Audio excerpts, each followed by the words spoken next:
My girlfriend announced I'm flying to meet my online millionaire. I looked at the 2 first-class tickets to Paris on the table and replied, "Okay." She was shocked and burst into tears when she saw I had canceled the credit cards. To understand my one-sentence reply, you have to understand the 4 years that came before it. 4 years of building a life, or what I thought was a life. I'm Ethan. I'm 32 years old, and I'm a data scientist. My entire world revolves around logic patterns and predictable models. For the longest time, the most beautiful variable in my model was Chloe, my fiancée. She was 29, and she wasn't a data scientist. She was an aspiring everything. An influencer, a brand ambassador, a lifestyle curator. Her world revolved around aesthetics, image, and the curated perfection of an Instagram feed. I thought our differences were what made us strong.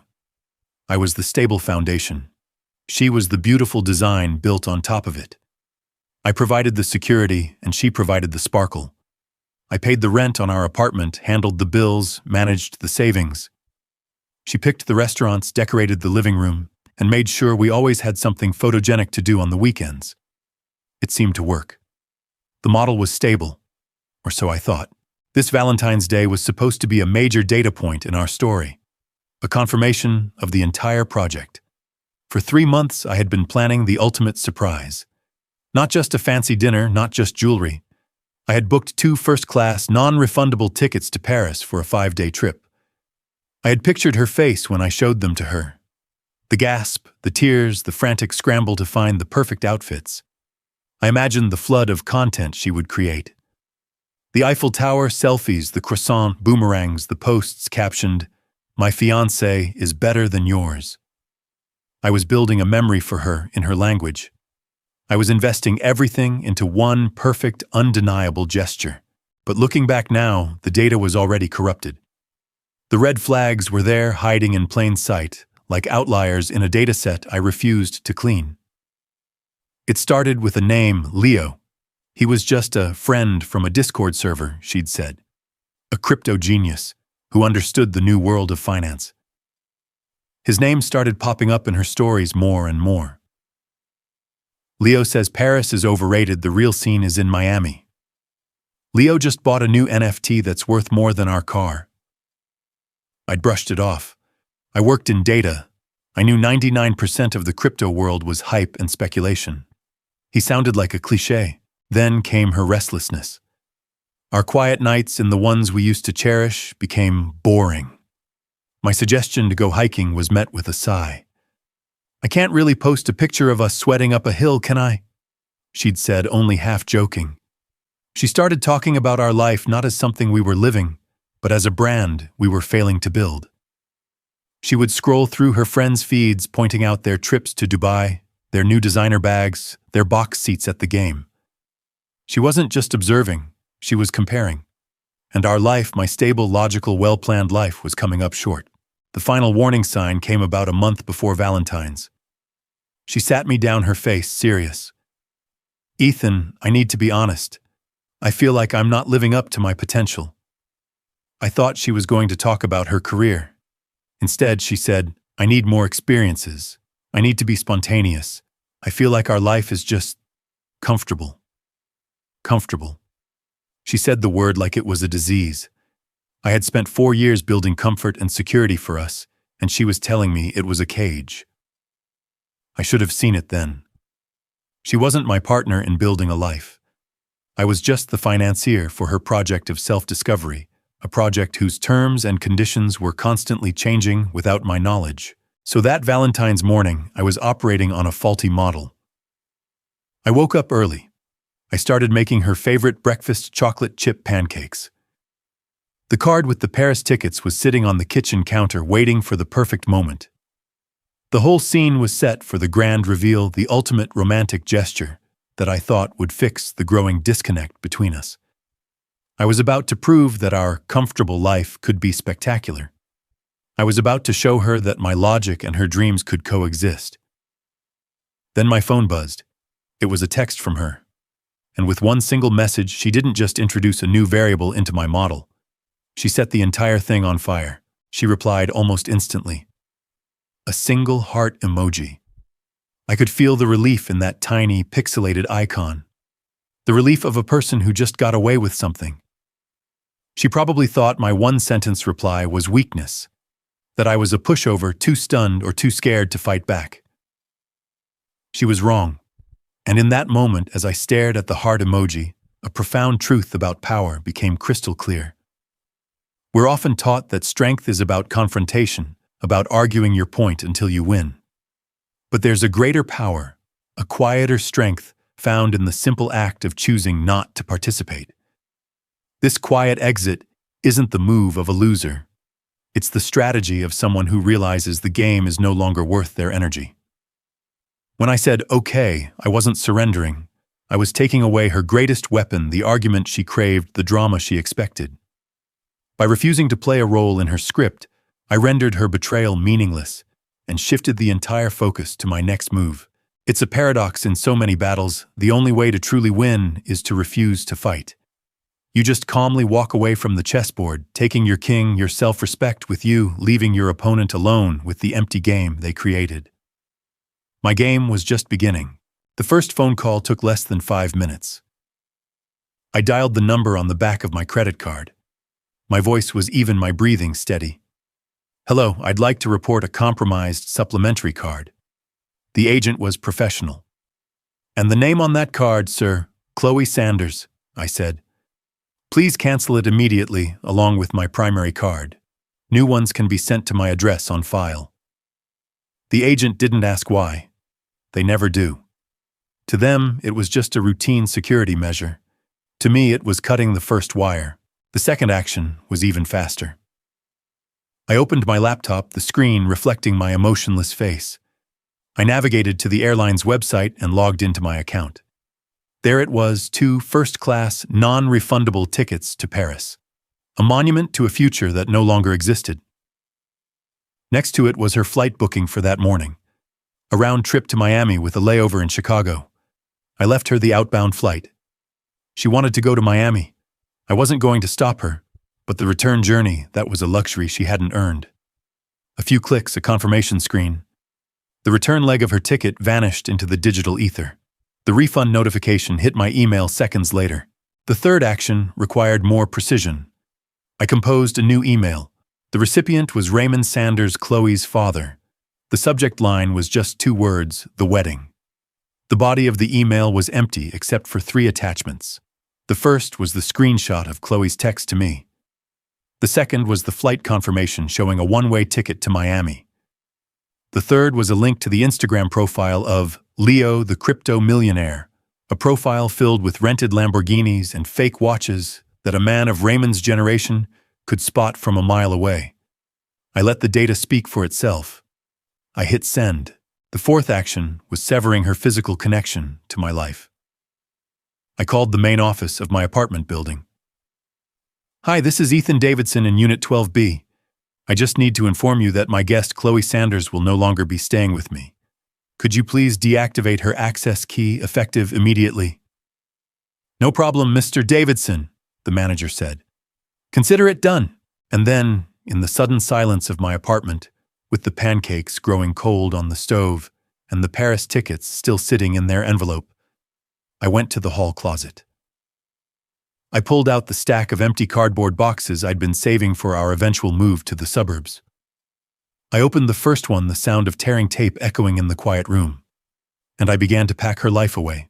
While I was methodically deconstructing our life, Chloe was literally in the clouds. I can picture her in that first-class seat, sipping complimentary champagne, feeling smug and victorious. She was flying away from her boring, predictable life with the data scientist and into the spectacular high-octane world of a crypto millionaire. In her mind, the game was already won. She was probably drafting the breakup text she'd send me in a day or two, something kind but firm about needing to follow her own path. She had her safety net, me, and her exciting new venture, Leo. She thought she had it all. She was 30,000 feet in the air, completely unaware that her entire world was being dismantled on the ground below her. Her journey was never about going to Miami. It was about upgrading. But she forgot to check the fine print on her ticket. Her descent back to reality began at Chicago O'Hare International Airport. She landed with the confident strut of someone whose life was about to begin. She probably checked her reflection in the terminal windows, fixed her hair, and imagined Leo waiting for her in a luxury car. Her first task was simple: find the gate for her connecting flight to Miami. She scanned the giant departure board. United American Delta. Flights to Dallas, Denver, Los Angeles. But no Miami flight at her scheduled time. Nothing even close. Her first feeling wasn't panic. It was annoyance. The kind of entitled frustration you feel when the barista gets your complicated coffee order wrong. She marched to the airline's customer service desk, cutting in front of a family with 3 kids. "Excuse me," she said, her voice dripping with impatience. "My connecting flight to Miami seems to be missing from the board. The name is Chloe Sanders." The agent, a tired-looking woman who had clearly seen it all, typed her name into the system. Her brow furrowed. "I'm sorry, ma'am," she said, not looking up. "I don't have any record of a connecting flight to Miami under that name." Chloe scoffed. "That's impossible. It has to be there. Check again." The agent typed again, slowly this time. "No, ma'am. The only flight I have for you today was the one you just arrived on from New York." Now a flicker of real concern. "Fine," Chloe snapped, pulling the supplementary American Express card from her wallet. "The one I paid for. Just book me on the next flight out to Miami. First class." The agent took the card. She swiped it once. A small, polite beep. She swiped it again, the same quiet, final sound. Then she turned the little monitor slightly towards Chloe. The word on the screen was simple, brutal, and perfect. "Declined." "That's not possible." Chloe stammered, her face turning red. "Try it again." The agent shook her head. "Ma'am, the card has been declined twice. There's nothing more I can do." People in the line behind her were starting to stare. Humiliation began to set in. She fumbled for her phone, trying to use Apple Pay. The result was the same. She stepped away from the counter, her mind racing. Maybe it was a mistake with the card. A fraud alert. She'd figure it out. First, she needed a check on her flight home, the one for Sunday. She got back in line, waited another 10 minutes, and gave the new agent her confirmation number for the return trip. This agent typed for a moment, then gave her a look of pity. "Ma'am, I'm sorry to tell you this, but this ticket was canceled several hours ago. A full refund was issued to the original purchaser." That's when the annoyance turned to ice-cold dread. This wasn't a mistake. This was deliberate. This was an attack. Her hands were shaking now. She hurried to a quiet corner, her phone in her hand, the battery icon glowing red at 4%. She had one last lifeline. Leo. The man this was all for. She opened their message thread and typed a frantic series of texts. "OMG, my flights are all messed up. My cards aren't working. I'm stuck in Chicago. Can you help me, please?" She hit send. A single checkmark appeared, then another.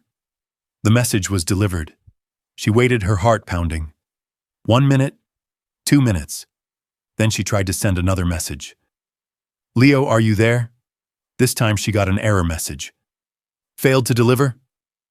She tried to click on his profile. It was gone. The profile picture, the bio, the entire account had vanished. He hadn't just ignored her. He had blocked her. The Millionaire safety net, the entire foundation of her grand escape, had evaporated without a trace. She was alone. Stranded in the middle of the country with no money, no valid credit cards, and no flight home. The battery on her phone died. The screen went black, leaving her staring at her own terrified reflection.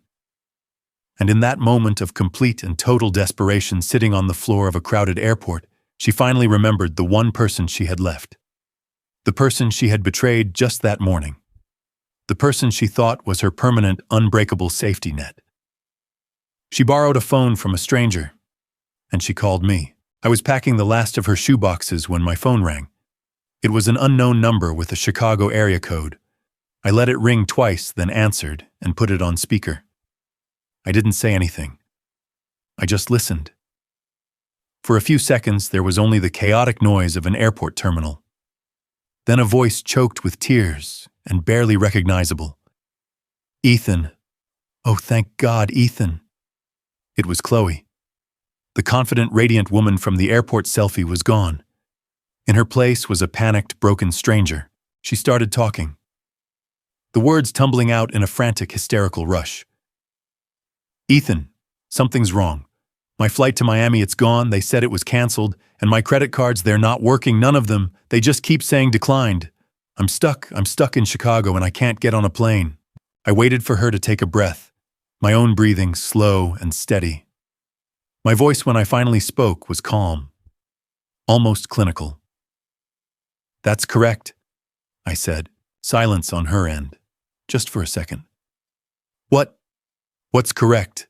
Your connecting flight was canceled because it never existed," I explained patiently, as if talking to a child.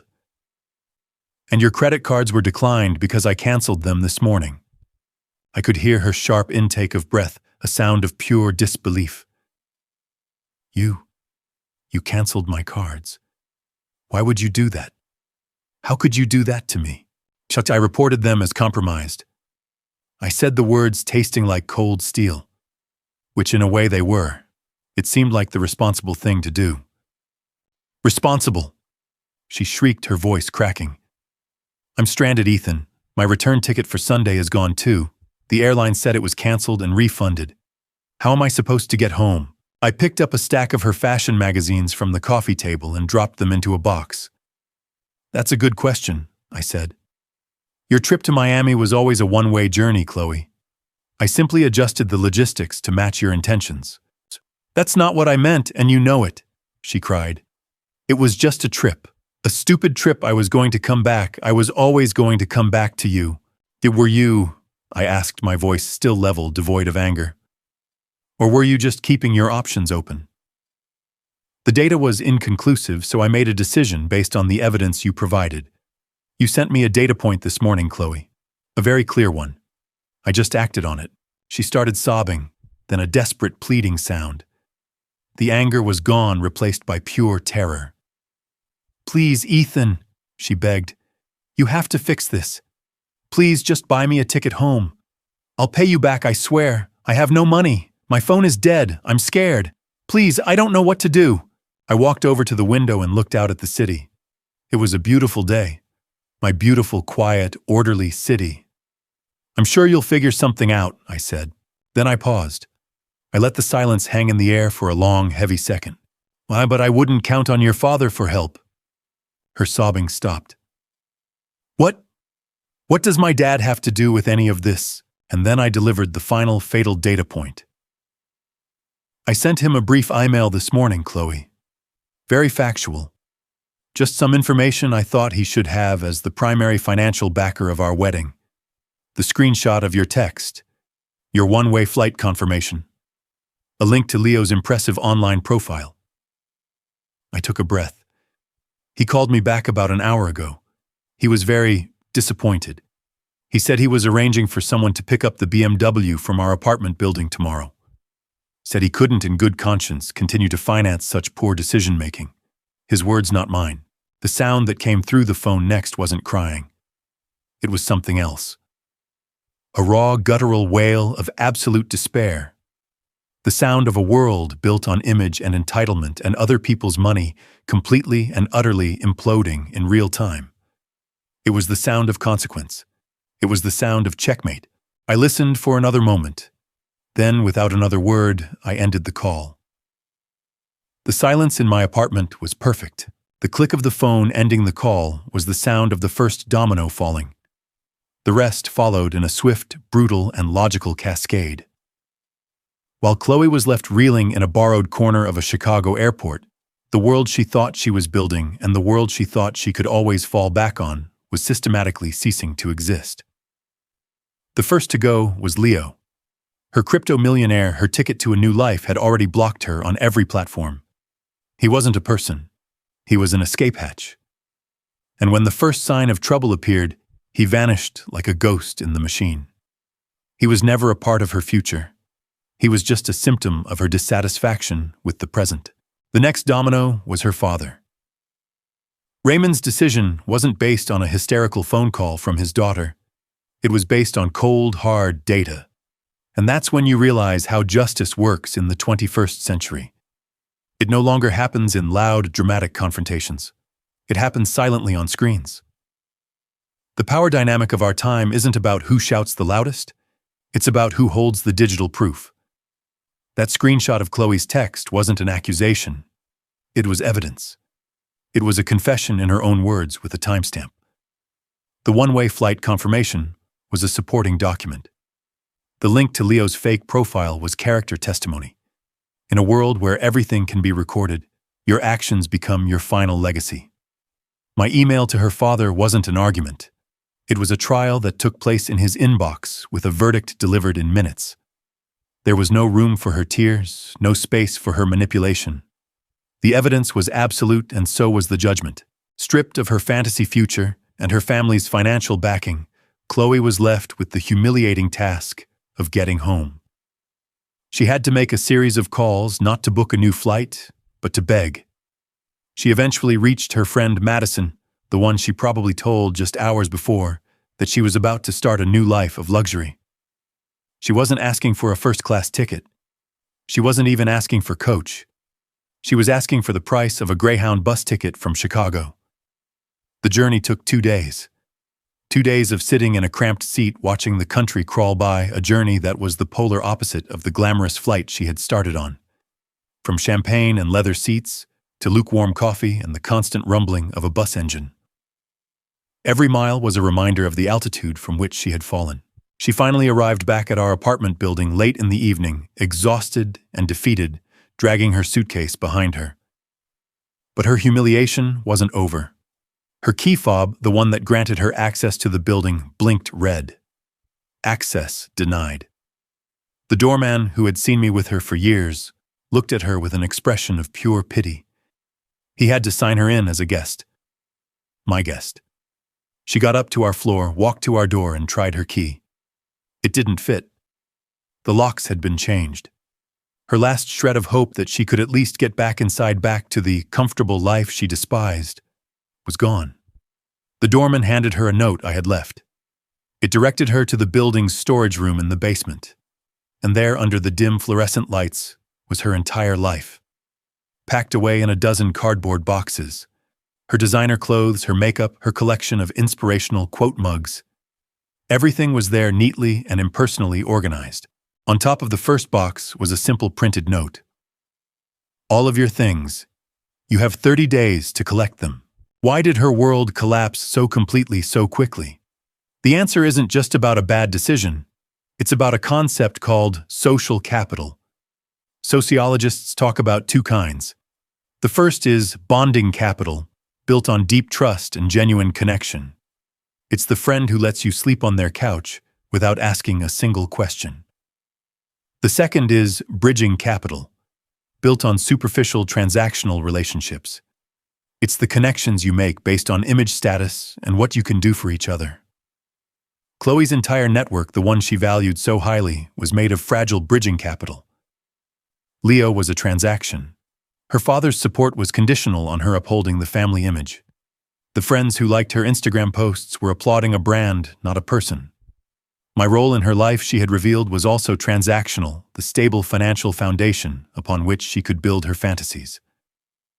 The moment that foundation was removed, the entire structure collapsed. Her friends didn't betray her. They simply acted according to the nature of the relationship. When the benefit is gone, the connection ends.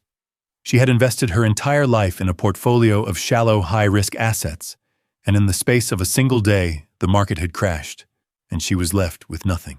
As Chloe's bus was making its slow, humiliating journey back to a life she had tried to escape, my world was undergoing a different kind of transformation.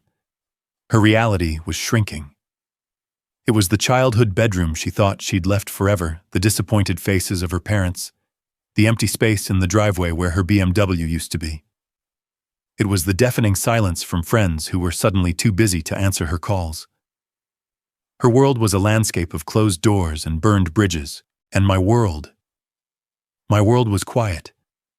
After I hung up the phone, a silence settled over the apartment that was deeper than just the absence of noise. It was the absence of chaos, the absence of drama, the absence of a constant low-level anxiety I hadn't even realized I was living with. Her sister came by 2 days later to pick up the boxes. She didn't say a word to me, just loaded them onto a dolly with a grim expression and disappeared. And just like that, 4 years of a shared life were wheeled out of my apartment and down an elevator. When the door closed behind her, I stood in the middle of my living room. It felt bigger, brighter. I opened a window, and for the first time in a long time, the air felt fresh.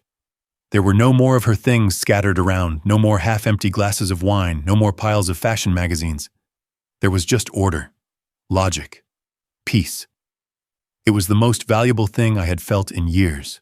A few days later, I checked my bank account. The refund from the airline for the 2 first-class tickets to Paris had been processed. Seeing that large sum of money reappear in my account didn't bring me joy exactly. It wasn't a victory. It was a recovery. It was the tangible evidence of a future I had successfully reclaimed from a faulty model. I didn't look at it as money I had saved. I looked at it as capital for a new investment. Then I began the quiet, methodical process of erasing her ghost from my digital life. I went through my phone and deleted every photo of us together. Not with anger, not with sadness, but with the detached efficiency of a data analyst cleaning a corrupted file. Each swipe of my thumb was a small act of liberation. I changed my Netflix password. I updated the security questions on my accounts. I unfollowed her on the one social media platform I used not as a final act of spite, but simply as a practical step, like unsubscribing from a newsletter I no longer wished to receive. The final step was deciding what to do with the Paris fund. For a day I considered just putting it back into my savings account, letting it disappear into the background of my finances. But that felt like a waste.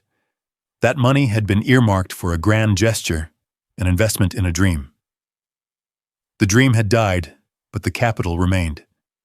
So I decided to reinvest it. Not in another person, not in another trip. I decided to invest it in myself. I had always wanted to get a certification in advanced machine learning, a specialized field in my industry. It was expensive, and the coursework was intense. Chloe had always dismissed the idea. "Why would you want more work to do?" she'd ask. "Let's use that money to go to Bali instead." She saw it as a cost. I saw it as an investment in my own potential. That evening, sitting in my quiet, orderly apartment, I opened my laptop. I found the website for the certification program. I filled out the application. And using the money that was once meant for a romantic fantasy in Paris, I paid the full tuition fee. The confirmation email arrived instantly. "Welcome, Ethan. Your new course begins next month." I leaned back in my chair and smiled. For the first time in a long time, the future didn't feel like a series of obligations and compromises. It felt like an open road. It felt like mine. It's been a month since that Valentine's Day. The last of Chloe's boxes were picked up from the storage room last week. I received a final furious text from her sent from a number I didn't recognize telling me I had ruined her life. I didn't reply. I just deleted it. My apartment is quiet now. The silence isn't empty anymore. It's full of peace. The refund for the Paris tickets sits in my account, now funding a future that belongs only to me. In many ways, the outcome was perfect. The model I ran on that fateful morning executed flawlessly. Every action led to a predictable and logical consequence. But the real lesson wasn't in the execution of the plan. It was in the reason I had to make a plan in the first place. I'm a man who trusts data for a living. I build my career on identifying patterns, spotting anomalies, and acting on evidence. Yet for 4 years, I chose to ignore the most important dataset of all my own life. The red flags were there all along. The constant need for validation, the casual disrespect for my boring stability, the way she valued the appearance of our life over the reality of it. These were all data points, anomalies in the system. But I kept explaining them away. I let emotion override the evidence. I told myself it was just a phase, that she would mature, that my love could be the stable variable that would eventually bring her erratic data points back in line. I was wrong. Her text message wasn't an anomaly. It was the clearest signal in the entire dataset, a signal that confirmed the entire model of our relationship was fundamentally and irreparably flawed. My friend Trevor came over last week. He opened a beer, looked around my clean, quiet apartment, and said, "Man, you played it perfectly. A complete victory." I know what he meant. I got my money back. She faced the consequences of her actions. The bad guy lost and the good guy won. It feels satisfying. But as I've thought about it more, I've had to ask myself a deeper question. What if the revenge hadn't been so sweet? What if my plan had failed? What if Leo the crypto millionaire had actually been real and had whisked her away to a life of luxury? What if her father had sided with her and cut me off instead? What if I had lost the money for the tickets and spent months fighting a legal battle? Would my decision to act still have been the right one? The answer is yes. Absolutely yes. We have a tendency to judge our decisions based on their outcomes. It's called outcome bias. If things turn out well, the decision was brilliant. If they turn out poorly, the decision was a mistake. But the true value of my action that day wasn't in her downfall. It was in the moment I chose my own self-respect over her toxic fantasy. The victory wasn't when she was stranded in Chicago. The victory was when I typed "Okay, have a safe flight." The victory was in the calm decision to protect my own boundaries, to refuse to be a supporting character in the story of my own life. Her suffering and my financial recovery were just byproducts. They were a satisfying end to the story, but the real win happened long before that. The win is the peace I feel now. The win is the freedom to invest in myself without needing someone else's approval. The win is knowing that my worth isn't determined by my ability to finance someone else's dreams. I didn't act to ruin her life. I acted to reclaim my own. For 4 years, I had been a variable in her equation. Now I am my own solution. She gambled with my loyalty, thinking it was a safety net. She didn't realize it was the only thing holding her up. The price of my self-respect was a one-way ticket to reality, and it was a price I was finally willing to pay.